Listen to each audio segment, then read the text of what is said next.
Hello guys, welcome back. आज के video से पहले वाली वीडियो में हमने इफ़ कंडीशन के बारे में बात की थी।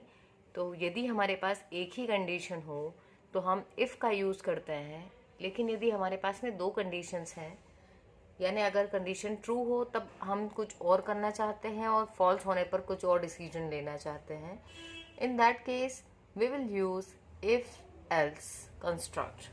तो आज के वीडियो में हम बात करने वाले हैं इफ़ एल्स कंस्ट्रक्ट के बारे में। तो जहाँ पर हमने पिछली वीडियो में इफ़ के बारे में बात की थी, यदि आपने वो वीडियो नहीं देखा है तो आप उस वीडियो को ज़रूर से देखना। उसके बाद ये वीडियो देखेंगे तो आपको ज़्यादा क्लियरली समझ में आएंगी चीज़ें। तो हम इसके सिंटैक्स की बात करेंगे पहले, और उसके बाद में हम एक एग्जाम्पल देख लेंगे छोटा सा, ताकि आपको चीज़ें और क्लियरली समझ में आए। उसको कंटिन्यू करने से पहले आपने यदि चैनल को सब्सक्राइब नहीं किया है तो चैनल को ज़रूर सब्सक्राइब कर लीजिए, क्योंकि ये चैनल आपके लिए बहुत ही हेल्पफुल होने वाला है और ये चीज़ों को आपको इजीली समझाएगा और उन समझी हुई चीज़ों को आपको रटना नहीं पड़ेगा। ठीक है, वो आपको याद रहेंगी लॉन्ग टाइम के लिए, तो आपको रटना नहीं पड़ेगा। चलिए हम शुरू करते हैं। तो इफ़ एल्स की जब हम बात कर रहे हैं तो यहाँ पर भी इफ़ में हम क्या करने वाले हैं, कोई कंडीशन देंगे। तो यहाँ हम जो भी कंडीशन देंगे ये इसका सिंटेक्स है, वो ब्रैकेट्स के अंदर ही देना है और यहाँ कोई सेमीकोलन नहीं लगाना है। ठीक है, अब यहाँ पर हम ब्रैकेट ओपन करेंगे। कंडीशन जब ट्रू हो जाएगी तो यहाँ आप जो भी स्टेटमेंट्स लिखेंगे वो सारे स्टेटमेंट्स एग्जीक्यूट होंगे। ठीक है, और भी लिखना है यदि तो सारे स्टेटमेंट्स, बट कब? ओनली व्हेन कंडीशन विल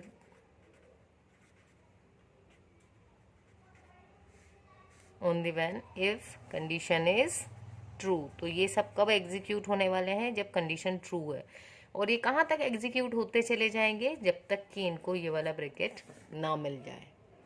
अब ये तो हमने पिछली वीडियो में भी देखा था। तो नई चीज़ जो हमारे साथ जुड़ी है वो ये है कि सिर्फ इफ़ में ये बात होती है कि कंडीशन ट्रू हो तब क्या करना है, फॉल्स होने पर क्या करना है वो नहीं बताते। बट इफ़ और एल्स जब दोनों को मिला दिया जाता है तो इफ़ बताता है कंडीशन ट्रू हो तब ये हो, और एल्स बताता है कि यदि इफ़ में जो कंडीशन थी वो फॉल्स हो गई है तो जो स्टेटमेंट्स इफ़ में लिखे होते हैं वो सारे स्टेटमेंट्स एग्जीक्यूट होते हैं। सो ये कब एग्जीक्यूट होगा?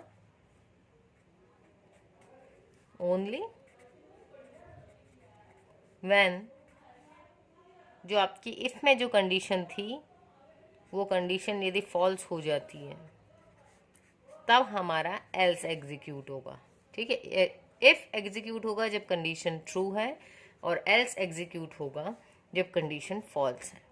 ठीक है, जैसे मान लो आपने किसी दिन डिसाइड किया कि अगर आज रेनी डे रहा तो आप कॉलेज नहीं जाएंगे। ठीक है, तो कंडीशन क्या होगी? सीजन इक्वल्स टू रेनी या फिर डे इक्वल्स टू रेनी, तो आप नहीं जाओगे। पर यदि नहीं रहा रेनी तो क्या करेंगे? आप जाएंगे कॉलेज, तो वो आ जाएगा किसमें? एल्स में। ठीक है, तो यही बात थी। इसको हम एक प्रोग्राम के थ्रू देख लेते हैं। किसी भी कंसेप्ट को समझने के लिए काफ़ी ज़रूरी है कि आप वीडियो को लास्ट तक देखें, और दूसरा, यदि आपको किसी चैनल पर चीज़ें समझ में आने लगती है तो आप उसे सब्सक्राइब करें, और जो भी टॉपिक्स जितने भी अवेलेबल है वो आप उसी पर कवर करेंगे तो आपके लिए ज़्यादा बेनिफिशियल रहेगा। क्योंकि जब हम किसी पर्सन से कुछ समझते हैं तो धीरे धीरे हमें उनकी आदत हो जाती है और वो उनकी कही हुई बातें हमें ईजीली समझ में आने लगती है। जैसे मैथ्स में होता था कि हम एक मेथड फॉलो करते हैं, अगर 10 मेथड सीखने जाते हैं तो फिर हम कंफ्यूज हो जाते हैं, है ना, कंफ्यूजन आ जाता है हमें। ठीक है, तो इसलिए आप ये चीज़ का ध्यान रखें कि जितने मैक्सिमम वीडियोस अवेलेबल हैं इस चैनल पर, आप कोशिश करें कि वो वीडियोस या वो टॉपिक्स इसी चैनल से कवर कर लें। इन केस यदि कोई टॉपिक मिसिंग है तो आप उसके लिए रिक्वेस्ट कर सकते हैं कमेंट सेक्शन में। यदि मेरे पास टाइम होगा तो बिल्कुल मैं कोशिश करूँगी कि वो वीडियो अपलोड करूँ। ठीक है, तो देखते हैं हम एग्जाम्पल। मान लो अपन एक प्रोग्राम बना रहे हैं जिसमें हम देखना चाहते हैं कि write a program to check if given number is even और ऑड। तो आपको जो भी नंबर दिया हुआ है वो इवन है या ऑड, यदि ये हमें देखना है, ये हमारा क्वेश्चन है। अब इसके लिए हम बना रहे हैं एक प्रोग्राम, ठीक है। तो हमेशा क्वेश्चन को ध्यान से पढ़िए, क्योंकि काफ़ी चीज़ें क्वेश्चन खुद बता देता है प्रोग्रामिंग में लिखने के लिए। तो हमेशा हम 2 हेडर फाइल्स तो ले ही रहे हैं, वो दोनों ले लेना, ठीक। उसके बाद में हम बना रहे हैं वॉइड मैन, ये हम हर प्रोग्राम में बनाते हैं। अब हमने क्या बात किया कि write program to check if given number is even और ऑड। तो गिवन नंबर की बात हुई, मतलब एक ही नंबर, इनपुट में आपको एक ही नंबर लेना है, तो हम एक ही वेरिएबल को डिक्लेयर करेंगे यहाँ पर। अब हम यूज़र से कह देंगे कि कोई नंबर इंसर्ट करो, ठीक है, एंटर एनी नंबर। तो एक नंबर जो भी यूज़र इंसर्ट करेगा वो हम किस में सी इन करवाएंगे, एक्स में, क्योंकि हमने एक्स को ही डिक्लेयर किया है। अब इसमें हमने वैल्यू ले ली फाइनली। अब हमें उसको क्या करवाना है, चेक कि वो नंबर इवन है या फिर ऑड है। तो देखिए, नंबर इवन कब होता है, जब आप उसे 2 से डिवाइड करें और आपका रिमाइंडर 0 बचे। जैसे यदि मैं कहूँ 7, तो जब इसको 2 से डिवाइड करेंगे तो आपका रिमाइंडर 1 बचा, 0 नहीं बचा, है ना। तो ये आपका इवन नहीं है, ये कौन सा नंबर है, ऑड। यदि मैं 6 ले लूँ तो उसको जब 2 से डिवाइड किया तो रिमाइंडर 0 बचा। तो हम क्या कहेंगे, हर वो नंबर जिसको 2 से डिवाइड करने पे रिमाइंडर 0 बच रहा है, क्योंकि क्वेश्चन तो कुछ भी आ सकता है ना, पर रिमाइंडर पे फोकस करते हैं हम। तो अगर ये पूरी तरह से डिवाइड हो गया मतलब कि रिमाइंडर 0, और रिमाइंडर 0 मतलब नंबर जो है वो सम संख्या है, दैट इज इवन नंबर, ठीक है। तो अब यही हमारी कंडीशन बन जाएगी कि हम क्या करेंगे, जो भी नंबर लिया है, हमें नहीं पता यूजर ने क्या नंबर दिया है, हम उसको डिवाइड करके देखेंगे 2 से और उसका रिमाइंडर चेक करेंगे।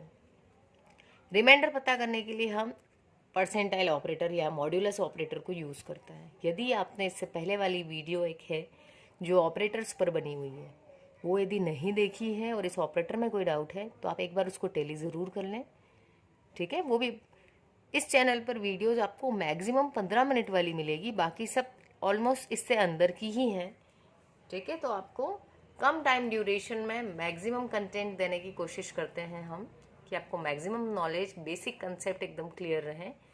तो आप चैनल को ज़रूर सब्सक्राइब करें, ये बहुत यूज़फुल चैनल होने वाला है आपके लिए, और अपने दोस्तों से भी कहें। चलिए, तो अब हमने क्योंकि बात कर ली परसेंटाइल ऑपरेटर और क्या आना चाहिए, रिमाइंडर 0, तो यही हमारी कंडीशन बन जाएगी। इफ़ डिवाइड किसको करके देखेंगे, जो नंबर यूज़र ने दिया है वो क्या था, एक्स में रखा हुआ है, इसको डिवाइड करेंगे 2 से, और अगर इसका रिमाइंडर 0 आया, ठीक है। देखिए, कंप्यूटर इंटरनली क्या करता है, इसकी प्रोसेस करके यहाँ पर इस प्लेस पर रिमाइंडर बताएगा। जिसे अगर इनपुट 7 दिया होगा तो यहाँ पर जब डिवाइड हुआ होगा तो रिमाइंडर आया 1, तो इस जगह 1 लिखा हुआ आ जाएगा। और 1 इक्वल इक्वल 0, मतलब क्या 1 और 0 बराबर हैं, तो कंडीशन हो जाएगी फॉल्स, ठीक है।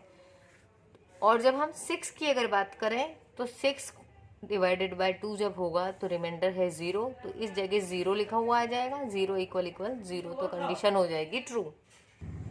तो 6 के केस में ये 0 और 0 इक्वल हो जाएंगे एंड कंडीशन हो जाएगी ट्रू। तो जब कंडीशन ट्रू है तब हमें क्या प्रिंट करवाना है कि जो नंबर है वो क्या है, इवन। तो हम लिख देंगे सी out number is even, right.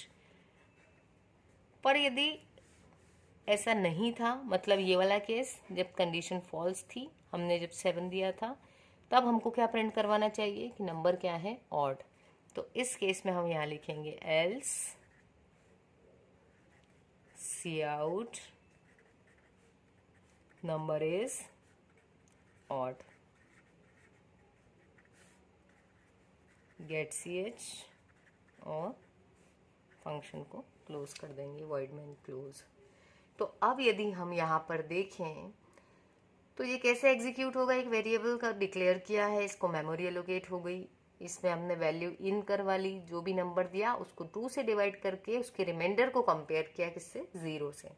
अगर रिमाइंडर 0 आया है मतलब नंबर 2 से पूरी तरह डिवाइड हो गया, और यदि 2 से डिवाइड हो गया मतलब नंबर आपका इवन है।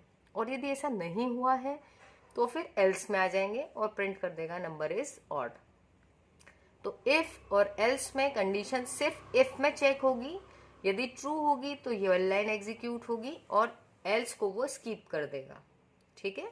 और अगर ये फॉल्स होती है तो इसको वो स्किप कर देगा इफ को पूरा और कहाँ चला जाएगा, एल्स में, ठीक है। तो एल्स कब एग्जीक्यूट होगा, जब इफ वाला फॉल्स है, एल्स खुद से कोई कंडीशन दूसरी चेक नहीं कर रहा है, ठीक है। अब यहाँ एक और इम्पॉर्टेंट बात है कि जब भी इफ या एल्स की हम बात करें और यहाँ पर सिर्फ एक ही लाइन लिखी हुई हो तो हमारे पास से ये जो हमने ब्रैकेट्स लगाए हैं यदि हम इसको नहीं भी लगाएंगे तो भी चलेगा, ठीक है। लेकिन जब हमें एक से ज़्यादा लाइन लिखना है अगर कंडीशन ट्रू हो तो ज़रूरी होता है कि हम ब्रैकेट्स लगाएं। यही रीज़न है कि हम शुरू से ही आदत डाल देते हैं कि ब्रैकेट्स लगाना सीखो, आगे चल के फिर बताया जाता है कि अगर आप एक ही लाइन लिख रहे हो तो बिना ब्रैकेट्स के भी लिख सकते हो, ठीक है। क्योंकि चीज़ों को आगे जाके कम करना ज़्यादा इजी है और अगर शुरू में कम करें और फिर बताएं कि ब्रैकेट्स लगाना चाहिए तो वो याद नहीं रहता है ना। इसीलिए आपको बताया है कि पहले आप ये बात याद रखें कि इफ़ या एल्स इन दोनों के साथ अगर एक ही स्टेटमेंट लिखना है तो बिना ब्रैकेट्स के भी चलेगा और ब्रैकेट्स के साथ भी चलेगा। बस आपको ये ध्यान रखना है कि इफ़ और एल्स में से हमेशा कोई एक ही एग्जीक्यूट होगा। अगर कंडीशन ट्रू है तो ये वाली लाइन एग्जीक्यूट होगी, ये नहीं होगी। बट अगर कंडीशन फॉल्स है तो ये वाली लाइन एग्जीक्यूट नहीं होगी बल्कि एल्स वाली होगी। सो आई होप आपको इफ़ और एल्स अच्छे से समझ में आ गया होगा। इसको आप रन करके देखना। थैंक यू गाइस, मिलते हैं अपने नेक्स्ट वीडियो में। Keep watching and supporting the channel. Thank you.